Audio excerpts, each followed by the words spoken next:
السلام علیکم ورحمۃ اللہ وبرکاتہ۔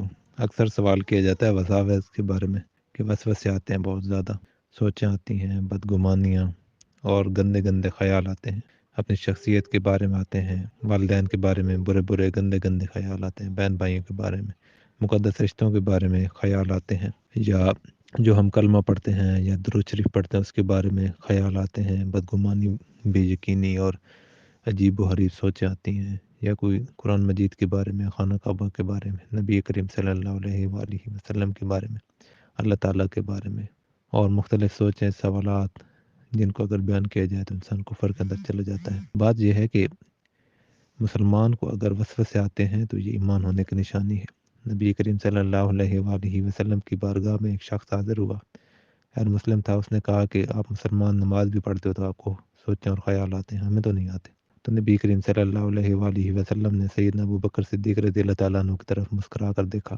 جو اشارہ تھا کہ آپ جواب دیں۔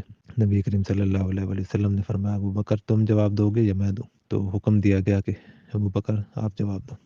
تو سیدنا ابو بکر صدیق رضی اللہ تعالیٰ عنہ نے پوچھا اس یہودی سے کہ ایک کمرہ ہو وہ انگاروں سے بھرا ہوا ہو اور دوسرا کمرہ ہیرے جواہرات سے، تو چور کس میں جائے گا؟ تو وہ یہودی کہنے لگا کہ لازمی بات ہے جہاں پہ ہیرے جواہرات ہوں گے۔ تو فرمایا کہ جس کمرے میں ہیرے ہوں وہاں چور جاتا ہے، تو جس دل میں ایمان ہو وہاں شیطان جان۔ یہودی کی یا مسلم کے دل میں اس نے جان کے کیا کرنا ہے جہاں پہ انگارے بھرے ہیں؟ تو بات یہ ہے کہ یہ ایمان ہونے کی نشانی ہے۔ بعض اوقات ایسا ہوتا ہے کہ انسان تنگ آ جاتا ہے مسلسل سوچوں کی وجہ سے، پریشان رہتا ہے اور چاہتا ہے کہ عبادت کے اندر حلاوت ہو، عبادت کے اندر ذائقہ ہو، عبادت کے اندر خوشی ملے، سکون سے عبادت کروں، آگے سے آگے بڑھوں، ترقی کروں روحانی طور پہ۔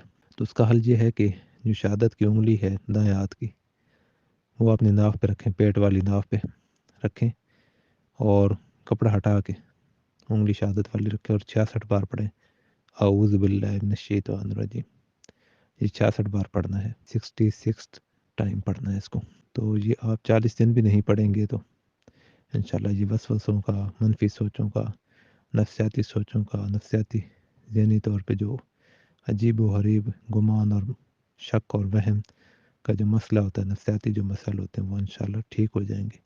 زندگی کا معمول بنا لیں تو آپ کی شخصیت میں چمک، آپ کے خیالوں میں شائستگی، شفافیت اور حسن پیدا ہوگا۔